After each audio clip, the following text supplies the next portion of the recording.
નમસ્કાર, મારું નામ કૃષ્ણા છે ને આજે હું તમને કહીશ કે એક મૃત્યુ પછી જે જીવતો વિચાર છે એ ડૉક્ટર બાબા સાહેબ આંબેડકર છે.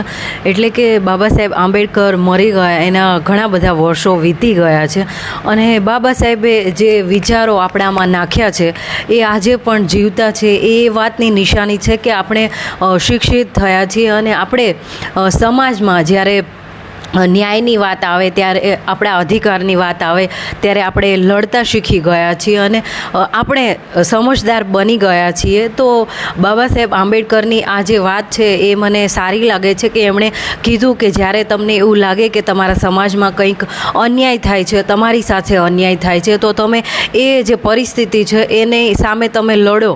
અને જો તમારે લડવું હોય તો પહેલાં તમારામાં શક્તિ હોવી જોઈએ અને તમારામાં પહેલાં સમજણ હોવી જોઈએ. અને એ સમજણ છે એ ક્યાંથી આવે? તો બાબા સાહેબે એવું કીધું કે જે શિક્ષણ છે એ એવું એક હથિયાર છે જે સમાજના લોકો છે એમના વિચાર છે એને બદલી શકે છે. તો જ્યારે પણ સમજદારીની વાત આવે તો શિક્ષણ છે એ મોખરે છે, પણ અત્યારના જમાનામાં અને અત્યારના સમયમાં આપણે જોવા જઈએ તો શિક્ષણ છે એનું જે સ્વરૂપ છે એ તમે અને હું બધાય જાણીએ છીએ કે કેવી રીતે ભ્રષ્ટાચાર થાય છે અને કેવી રીતે જે યુવાનો છે એ લોકો એક સરકારી નોકરી માટે એટલા વલખા મારે છે અને એ લોકો જેટલી લાયકાત ધરાવતા હોય અને એનામાં જેટલી આવડત હોય એવા પ્રકારની એ લોકો નોકરી છે એ પ્રાપ્ત નથી કરી શકતા.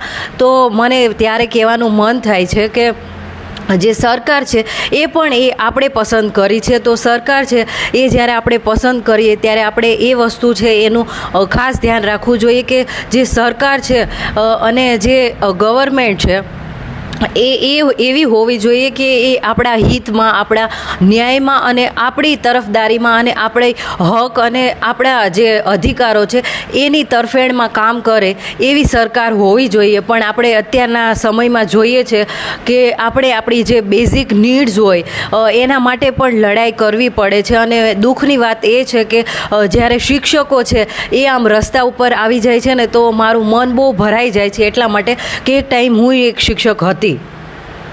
અને કહેવાનું એમ છે કે જે લોકો શિક્ષણ આપીને સમાજ સુધારવાનું કામ કરે છે, જો એ લોકો રસ્તા ઉપર આવી ગયા હોય તો સરકાર છે એને વિચારવાની જરૂર છે કે ક્યાંક બદલાવ લાવવાની અને તમારા વિચારો છે એને બદલવાની જરૂર છે.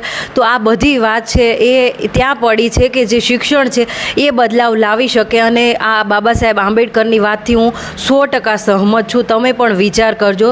જય ભારત, જય ભીમ.